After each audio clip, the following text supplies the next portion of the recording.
Hello everyone and welcome to Python training program for beginner. I am Gautam from WSCube Tech. Friends, आज के इस video lecture में हम Python data types के बारे में डिस्कस करेंगे. So let's start. सबसे पहले हम बात करते हैं डेटा टाइप्स इन Python.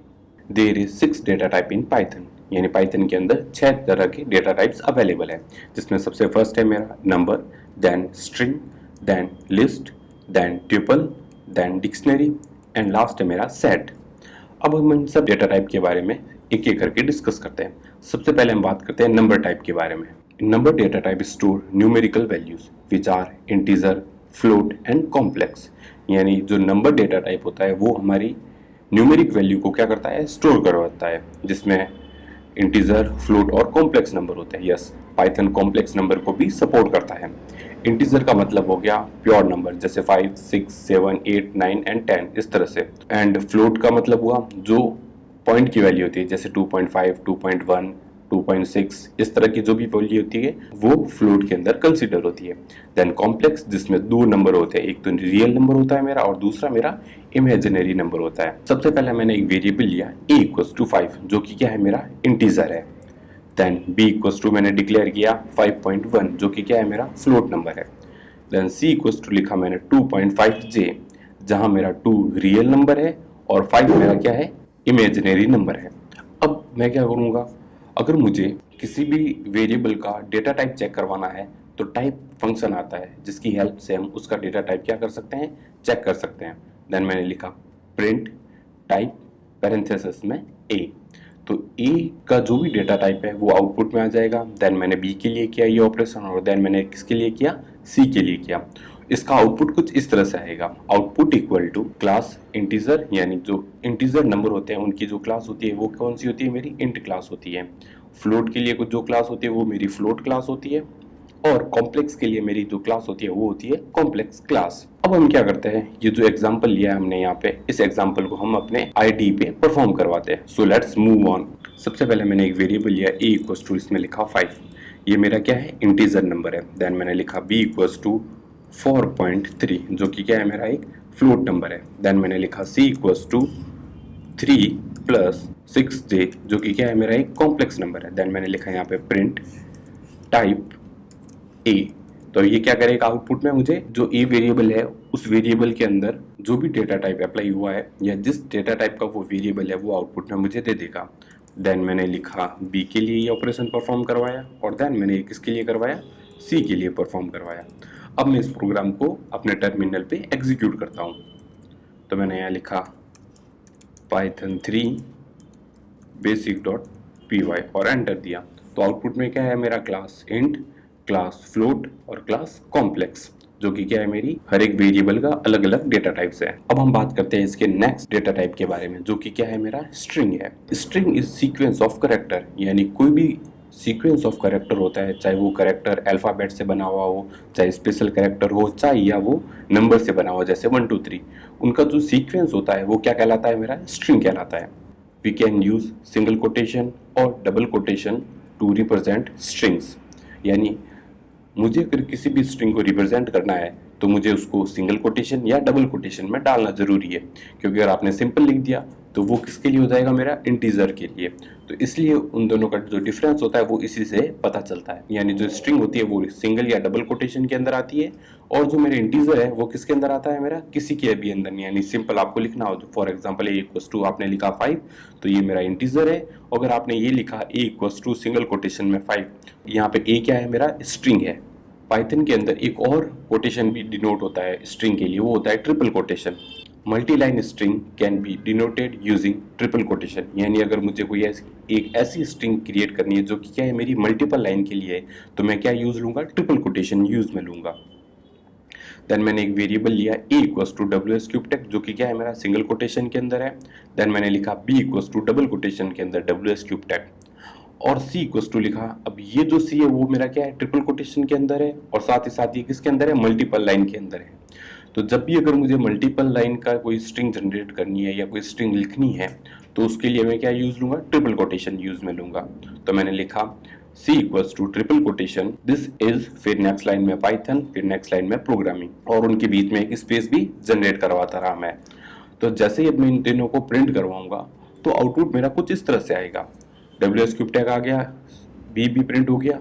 अब सी उसी फ्लो में प्रिंट होगा जिस फ्लो में हमने सी को क्या किया है, डिक्लेयर किया है। अब हम क्या करते हैं, इसको आईडी पे परफॉर्म करवाते हैं, यानी ये हम देखते हैं कि सिंगल कोटेशन, डबल कोटेशन या ट्रिपल कोटेशन सही से काम कर रहे हैं या नहीं। तो हम अब काम करेंगे किस पे, आईडी पे। तो मैंने एक वेरिएबल डिक्लेयर किया ए इक्वल्स टू डबल कोटेशन के अंदर WS क्यूब टैग और बी इक्वल्स टू लिखा मैंने सिंगल कोटेशन के अंदर WS क्यूब टैग।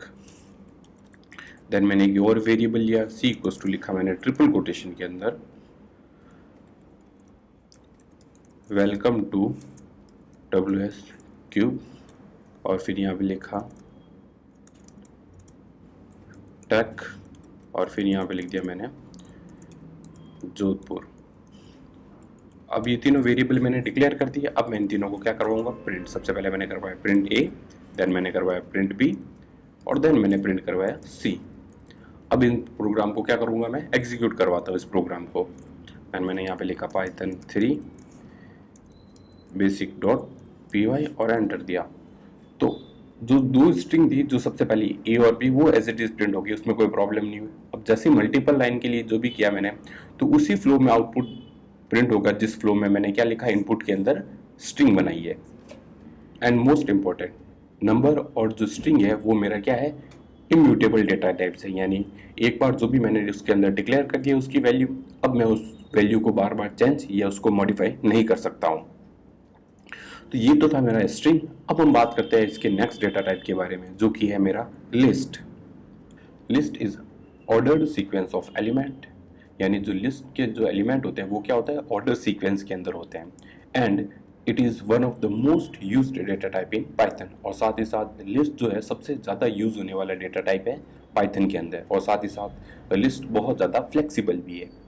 और अगर मुझे एक लिस्ट डिक्लेयर करनी है तो मुझे उसको स्क्वायर ब्रैकेट के अंदर लिखना होगा, और साथ ही साथ जो लिस्ट के एलिमेंट या लिस्ट के आइटम है वो कॉमा सेपरेट होंगे। यानी अगर मुझे दो एलिमेंट लिखने हैं तो वो दोनों एलिमेंट कॉमा सेपरेटेड होंगे। देन लिस्ट इज म्यूटेबल, यानी जो लिस्ट है वो चेंजेबल है, यानी इसकी वैल्यू मैं अपने अकॉर्डिंग चेंज कर सकता हूँ। और मैं लिस्ट की लेंथ को इंक्रीज भी कर सकता हूँ और लिस्ट की लेंथ को डिक्रीज भी कर सकता हूँ। और साथ ही साथ उसके जो एलिमेंट की जो वैल्यू है उस वैल्यू को हम अपने अकॉर्डिंग चेंज भी कर सकते हैं। अब हम एक लिस्ट का लेते हैं एग्जांपल। सपोज मैंने एक लिस्ट बनाई ए इक्वल टू स्क्वायर ब्रैकेट के अंदर 1, 2, 3, डबल कोटेशन के अंदर WS क्यूब टैग। अब हम देख सकते हैं कि लिस्ट के अंदर हम डिफरेंट टाइप के डेटा टाइप भी इंक्लूड करवा सकते हैं। सपोज उसको नंबर, एक स्ट्रिंग, एक लिस्ट के अंदर लिस्ट, एक लिस्ट के अंदर टपल, एक लिस्ट के अंदर डिक्शनरी और एक लिस्ट के अंदर सेट भी हम क्या करवा सकते हैं, कॉल करवा सकते हैं। एंड अगर एक लिस्ट के अंदर मेरी एक और लिस्ट आती है तो हम उसे नेस्टेड लिस्ट बुलाते हैं। देन मैंने इसको क्या करवाया, ए वेरिएबल को प्रिंट करवाया। देन तो आउटपुट क्या आएगा, मेरी जो मैंने लिस्ट क्रिएट की वो एज इट इज आउटपुट में मेरे आ जाएगी। अब हम इसका एक एग्जांपल देखते हैं। मैंने एक लिस्ट क्रिएट की ए इक्वल टू स्क्वायर ब्रैकेट में 1, 2, 3, WS क्यूब टैग। एंड एक लिस्ट के अंदर एक और लिस्ट बनाई जिसको क्या बोलते हैं हम, नेस्टेड लिस्ट बोलते हैं। और उसको क्या करवाया मैंने, प्रिंट ए। और साथ ही साथ में उसका क्या चेक करवा सकता हूँ, डेटा टाइप भी चेक करवा सकता हूँ। तो उसका फंक्शन क्या है मेरा, टाइप। और मैंने इसको क्या करवाया, एग्जीक्यूट। मैंने लिखा पाइथन 3 basic.py और एंटर किया। तो आउटपुट में क्या आ गया, वो जो लिस्ट मैंने क्रिएट की वो एज इट इज मेरी प्रिंट हो गई और उसकी क्लास क्या है, मेरी लिस्ट है। तो ये तो था मेरा लिस्ट डेटा टाइप। अब हम बात करते हैं इसके नेक्स्ट डेटा टाइप के बारे में, जो कि क्या है मेरा tuple. Tuple is an order sequence of items same as list, यानी टपल जो होता है वो लिस्ट के सिमिलर होता है। The only difference is that tuple are immutable, यानी जो टपल होते हैं, जो टपल डेटा टाइप होता है वो इम्यूटेबल है, यानी उसको हम अपने अकॉर्डिंग चेंज नहीं कर सकते एक बार डिक्लेयर करने के बाद में। यानी अगर मैंने एक टपल डिक्लेयर किया है तो मैं उसके अंदर मॉडिफिकेशन नहीं कर सकता और ना उसके एलिमेंट को चेंज कर सकता हूँ। तो बस यही डिफरेंस है टपल और लिस्ट के अंदर। Tuple are use to write protected data and are usually faster than list as it can not change dynamically, यानी जो टपल के अंदर जो डेटा टाइप होते हैं वो राइट प्रोटेक्टेड होते हैं, और साथ ही साथ जो टपल है वो मेरी लिस्ट से थोड़ा फास्ट काम करती है, क्योंकि ये चेंजेबल डेटा टाइप नहीं है जैसे डायनेमिक होता है। Tuples are used to write protected data, यानी जो टपल होते हैं वो राइट प्रोटेक्टेड डेटा टाइप्स होते हैं and are usually faster than list, और साथ ही साथ जो टपल होता है वो लिस्ट से क्या होता है, थोड़ा फास्ट होता है, as it can not change dynamically, यानी जैसे हम लिस्ट को डायनेमिकली चेंज कर सकते हैं वो चीज टपल के अंदर पॉसिबल नहीं होती है। And it is defined within parenthesis and where items are separated by commas, यानी जैसे हम लिस्ट के अंदर करते थे, लिस्ट के डिक्लेयर कैसे हम करते थे, स्क्वायर ब्रैकेट से करते थे, बट टपल को हम क्या करेंगे, पैरेंथेसिस से करेंगे। और साथ ही साथ लिस्ट के अंदर जो एलिमेंट थे या आइटम थे वो कॉमा सेपरेटेड होते थे, वैसे ही वैसे टपल के अंदर जो एलिमेंट या जो आइटम्स है वो क्या होंगे, कॉमा सेपरेटेड होंगे। सपोज मैंने एक वेरिएबल बनाया a इक्वल्स टू पैरेंथेसिस में 1,2, फिर स्क्वायर ब्रैकेट में एक लिस्ट कॉल करवाई, और देन मैंने लिया एक कॉम्प्लेक्स नंबर और उसको क्या करवाया, मैंने प्रिंट करवाया। तो आउटपुट में ये जो मैंने टपल डिक्लेयर किया एज इट इज मेरा आउटपुट में शो हो जाएगा। अब हम इसको IDE पे परफॉर्म करवाते हैं। तो मैंने एक वेरिएबल लिया a equals to parenthesis start किया, फिर उसके अंदर वैल्यू डाली 1,2, फिर मैंने एक लिस्ट ली जो कि क्या होगी, मेरी नेस्टेड लिस्ट होगी, और साथ ही साथ मैं नेस्टेड टपल भी कॉल करवा सकता हूं।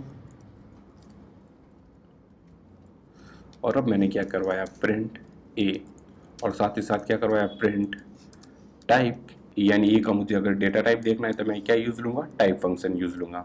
देन मैंने इस फाइल को क्या करवाया, रन करवाया, python 3 basic.py। आउटपुट में क्या है मेरा, ये टपल प्रिंट हो गया, और साथ ही साथ इसकी क्लास कौन सी है, मेरी टपल है।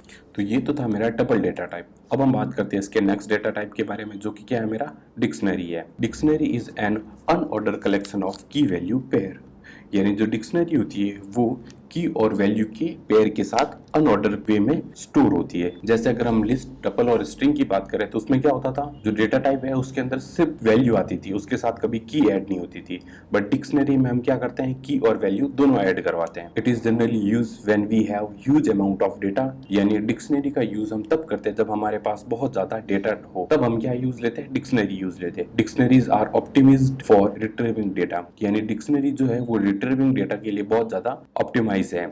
We must know the key to retrieve the value, अगर मुझे वैल्यू गेट करनी है तो मुझे उसकी की भी पता होनी चाहिए, अदरवाइज मैं उसकी वैल्यू गेट नहीं कर पाऊंगा। In Python dictionaries are defined within parenthesis and each element being a pair in the form of key colon value, यानी जो डिक्शनरी होती है वो कर्ली ब्रेसेस के अंदर डिफाइन होती है, और जो की और जो वैल्यू होती है उनके बीच में कॉलन के थ्रू सेपरेट होता है, और साथ ही साथ जो की और वैल्यू का जो पेयर है वो कॉमा सेपरेटेड होता है। एंड की and value can be any types, यानी जो की और वैल्यू है वो हम डिफरेंट टाइप के भी यूज ले सकते हैं, चाहे वो स्ट्रिंग हो, चाहे वो लिस्ट हो, चाहे टपल हो, कुछ भी हम यूज ले सकते हैं की और वैल्यू के अंदर। देन मैंने एक एग्जांपल बनाया, मैंने लिखा a इक्वल टू, पहले मैंने एक क्या की जनरेट कराई जिसका नाम क्या है की 1, फिर कॉलन वैल्यूज 1, फिर मैंने की 2 करवाया, फिर उसकी वैल्यू, और फिर कॉमा सेपरेट की 3 और उसकी वैल्यूज, और देन मैंने उसको क्या करवाया, प्रिंट करवाया। तो आउटपुट में मेरा कुछ इस तरह से आएगा, उसकी की, फिर उसकी वैल्यू, फिर कॉमा, फिर की, फिर वैल्यू, फिर जो थर्ड एलिमेंट होगा यानी उसकी की और फिर उसकी वैल्यू। अब हम इस प्रोग्राम को IDE पे परफॉर्म करवाते हैं। तो मैंने एक वेरिएबल लिया a इक्वल्स टू, सबसे पहले मैंने एक की डाली 1, फिर कॉलन दिया और यहाँ पे लिखा 1, देन कॉमा सेपरेटेड, फिर मैंने यहाँ लिखा 2, ये दूसरी वैल्यू होगी, कॉलन फिर उसकी वैल्यू, तो उसकी वैल्यू होगी मैंने 2, फिर मैंने यहाँ पे लिखा 3, तो मैंने यहाँ पे लिखा 3, और फिर कॉलन, और फिर उसकी वैल्यू किसके अंदर आ जाएगी, डबल कोटेशन या ट्रिपल कोटेशन कुछ भी ले सकते हैं, तो मैंने यहाँ पे लिखा 3, और मैंने क्या करवाया, इसको a को प्रिंट करवाया, और फिर मैंने यहाँ पे एग्जीक्यूट करवाया python 3 basic.py। तो आउटपुट में क्या आया मेरा, 1 कॉलन 1, 2 कॉलन 2 एंड 3 कॉलन 3। तो ये तो था मेरा डिक्शनरी डेटा टाइप्स। अब हम बात करते हैं इसके नेक्स्ट डेटा टाइप के, और जो लास्ट डेटा टाइप है वो है मेरा set. Set is unordered collection of unique items, यानी जो सेट होता है वो अनऑर्डर कलेक्शन होता है यूनिक आइटम का। यूनिक आइटम का मतलब क्या हुआ कि जो एलिमेंट आएंगे वो हमेशा, यानी जो सेट के अंदर जो भी एलिमेंट आएगा वो हमेशा यूनिक एलिमेंट होगा। ऐसा नहीं होगा कि 2 टाइम्स आ रहा है या 3 रिपीटेड हो रहा है या 4 रिपीट हो रहा है, नहीं, हमेशा एक एलिमेंट एक आर ही आएगा। Set is defined by values separated by comma inside curly braces, यानी जो सेट की जो वैल्यू है वो सेट की जाती है और साथ ही साथ जो एलिमेंट है या जो आइटम है वो कॉमा सेपरेटेड होते हैं और किसके अंदर होते हैं, हमेशा कर्ली ब्रैकेट्स के अंदर। Element in set are not ordered, यानी जिस ऑर्डर में हम एलिमेंट सेट करते हैं आउटपुट में उस ऑर्डर से एलिमेंट नहीं आते हमारे पास, क्योंकि जो सेट है वो अनऑर्डर्ड डेटा टाइप है। और साथ ही साथ अगर हमने यूनिक एलिमेंट ऐड किया है तो यूनिक, और साथ ही साथ अगर हमने डुप्लीकेट एलिमेंट ऐड किया है तो वो डुप्लीकेट आइटम को कभी प्रिंट नहीं करेगा। अब हम एक एग्जांपल लेते हैं। मैंने लिया a equals to curly brackets के अंदर 2, 7, 3, 1, 9। तो अब जो, और इसको क्या करवाया, प्रिंट करवाया, यानी जब मैं इसका आउटपुट चेक करूंगा तो आउटपुट क्या आएगा मेरा 1, 2, 3, 7, 9। तो हम देख सकते हैं कि जो सेट है वो मेरा अनऑर्डर कलेक्शन है। जिस ऑर्डर में मैंने सेट क्रिएट किया था आउटपुट में वो मेरा ऑर्डर नहीं मिल रहा है, तो ये क्या हुआ, मेरा अनऑर्डर कलेक्शन हुआ। और साथ ही साथ अगर मैं 2 सिमिलर एलिमेंट ऐड करता हूं तो हमेशा वो एक ही एलिमेंट शो होगा। अब हम सेट का क्या लेते हैं, एग्जांपल लेते हैं। मैंने एक वेरिएबल डिक्लेयर किया w equals to curly brackets के अंदर 1, 5, 7, 2, 3, 5, 9, 5, 4, 3। तो अब इसमें हम देख सकते हैं कि जो मेरा 5 है वो 2 टाइम्स रिपीट, 3 टाइम्स रिपीट हो रहा है, 4 जो है मेरा 2 टाइम्स रिपीट हो रहा है और इसका ऑर्डर भी कुछ डिफरेंस है। देन मैंने प्रिंट किया w, और जब भी मैं इस प्रोग्राम को एग्जीक्यूट करवाऊंगा तो आउटपुट मेरा कुछ इस तरह से आएगा, basic.py। तो आउटपुट मेरा इस तरह से आएगा, जो रिपीटेड एलिमेंट थे वो हट जाएंगे, यानी हमेशा यूनिक एलिमेंट ही आउटपुट में मेरा आएगा। देन 1, 2, 3, 4, 5, 7, 9, यानी जो ऑर्डर है वो भी मेंटेन होगा, यानी जो ऑर्डर किस फॉर्म में होता है, हमेशा इंक्रीजिंग फॉर्म में होता है। तो ये तो थे मेरे पाइथन के सारे डेटा टाइप, जिसमें हमने पढ़ा number, string, list, dictionary, tuple और set. Thank you so much guys for watching this video. अगर ये वीडियो आपको अच्छा लगा है तो please like, comment and share, और साथ ही साथ अगर आपके पास कोई क्वेरी है तो आप हमें कमेंट सेक्शन में बता सकते हैं।